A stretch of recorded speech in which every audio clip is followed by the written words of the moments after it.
प्यारे बच्चों, आपका हमारे इस YouTube चैनल पर बहुत बहुत स्वागत है। आज के इस वीडियो में हम लोग सीखने वाले हैं पास्ट इंडेफिनिट टेंस का इंट्रोगेटिव सेंटेंस। ठीक है, पास्ट इंडेफिनिट टेंस का प्रश्नवाचक वाक्य कैसे बनाते हैं, ये चीज हम लोग इस छोटे से वीडियो में सीखने वाले हैं। आइए इसको देख लेते हैं। देखिए, इसका जो हिंदी होता है पास्ट इंडेफिनिट टेंस का अनिश्चित भूतकाल होता है।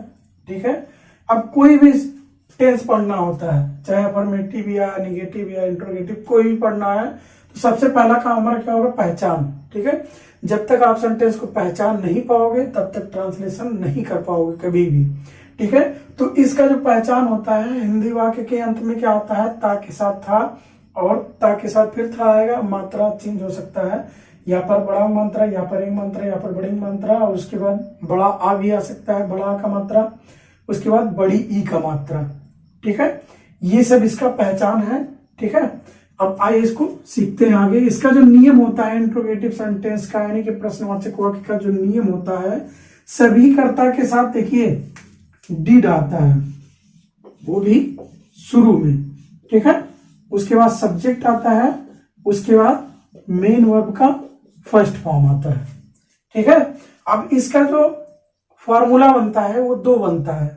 इससे पहले वाले वीडियो में बताए हैं जो इंट्रोगेटिव का है। ठीक है, इंट्रोगेटिव का हमारा दो फार्मूला बनता है।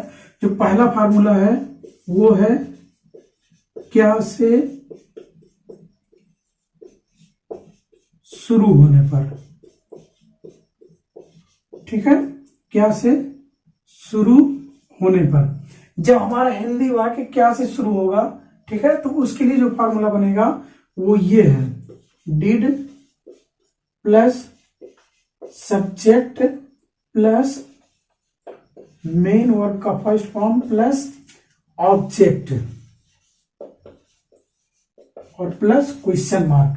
ठीक है, जो हमारा दूसरा फार्मूला बनेगा वो है प्रश्नवाचक शब्द हिंदी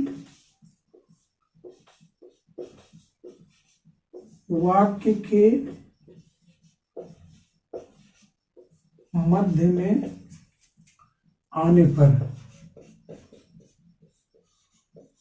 ठीक है, जब हमारा प्रश्नवाचक शब्द हिंदी वाक्य के मध्य में आएगा तो उसके लिए हम लोग क्या करेंगे? फार्मूला जब बनाएंगे तो सबसे पहले क्या लिखना है? Question word, question word. ठीक है, उसके बाद जो हमारा पहला फार्मूला है, यानी कि जो क्या से शुरू होने पर बनाए हैं, वही फार्मूला उतार देना है। यानी कि डिड लगाना है, उसके बाद सब्जेक्ट लगाना है, उसके बाद मेन वर्ब का फर्स्ट फॉर्म लगाना है, उसके बाद क्या लगाना है? ऑब्जेक्ट लगाना है। ठीक है, और उसके बाद क्वेश्चन मार्क लगाना है। ये चीज देखिए, हमें इसको अगर याद करना है आसान तरीके से, हमें कुछ नहीं करना है, बस केवल पहले फार्मूले को याद कर लेना है। ठीक है, उसके बाद जब दूसरा फार्मूला आएगा, यानी कि प्रश्नवाचक शब्द मध्य में आने वाला, ठीक है, तो क्वेश्चन वर्ड केवल बढ़ा लेना है। ठीक है, बाकी वही फार्मूला रहेगा। तो ये है आसान तरीका याद करने का। ठीक है, अब आइए इसको सेंटेंस के माध्यम से समझ लेते हैं। जैसे कहा गया, क्या तुमने गाना गाया। ठीक है, क्या कह रहा है? क्या तुमने गाना गाया। अब देखिए, ये हमारा जो हिंदी वाक्य है, इसका ट्रांसलेशन करने के लिए जो हमारा सबसे पहला काम होगा इसको पहचानने का, तो पहचान लेते हैं। इसके लास्ट में जाकर के देखिए, यहाँ पर आ की मात्रा आ रहा है। ठीक है, यहाँ पे दिया गया है जो पहचान है। ठीक है, और क्या से शुरू हो रहा है, तो हम लोग जान गए पास्ट इंडेफिनिट टेंस का इंट्रोगेटिव सेंटेंस है। अब इसका ट्रांसलेशन हम लोग किसके अनुसार करेंगे? क्या से, यानी कि पहले फार्मूले के अनुसार। ठीक है, भाई इसको कर लेते हैं।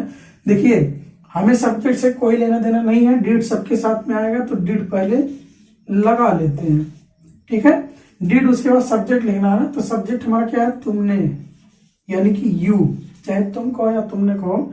ठीक है, डिड यू, उसके बाद मेन वर्ब का फर्स्ट फॉर्म लिखना है, तो गाने की बात हो रही है, यानी सिंगिंग करने की। यानी ठीक है, सिंग। ठीक है, गाने का इंग्लिश क्या होता है? सिंग होता है। ठीक, क्या गाने की? गाने की। सिंग द सॉन्ग, यानी कि गीत गाने की बात हो रही है।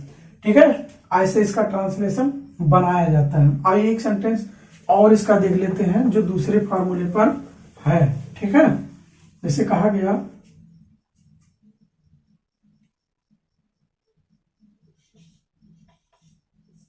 वह लड़का अपने घर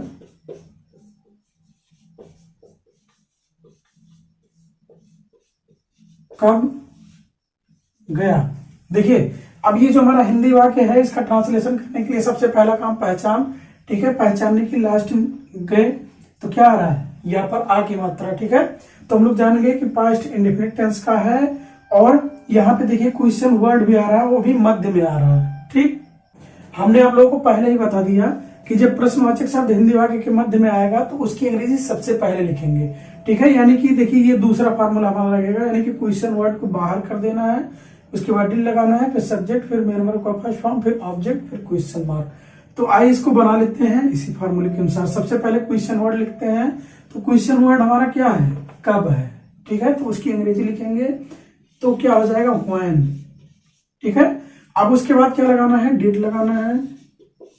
ठीक, उसके बाद सब्जेक्ट लिखना है। सब्जेक्ट हमारा क्या है? वह लड़का, दैट बॉय। ठीक है, when did that boy. Main verb का फर्स्ट फॉर्म, यानी कि जाने की बात हो रही है, यानी कि गो। ठीक है, व्हेन डिड दैट बॉय गो, कहां पे? अपने घर। ठीक है, गो टू हिज हाउस। उसके बाद क्या लगाना है? क्वेश्चन मार्क लगा देना है। ठीक है, देखिए जो इंट्रोगेटिव सेंटेंस होता है इसका ट्रांसलेशन इसी तरह से किया जाता है। ठीक है, थोड़ा सा ध्यान देना है, अगर थोड़ा सा भी ध्यान देंगे तो ये पूरा का पूरा आप लोगों को समझ में आ जाएगा और दोबारा देखने की आवश्यकता नहीं पड़ेगी। ठीक है, अगर आप लोगों को मेरा ये वीडियो पसंद आया हो तो प्लीज अपने मित्रों के साथ शेयर जरूर करना और मेरे चैनल को सब्सक्राइब करना। वीडियो देखने के लिए बहुत बहुत धन्यवाद।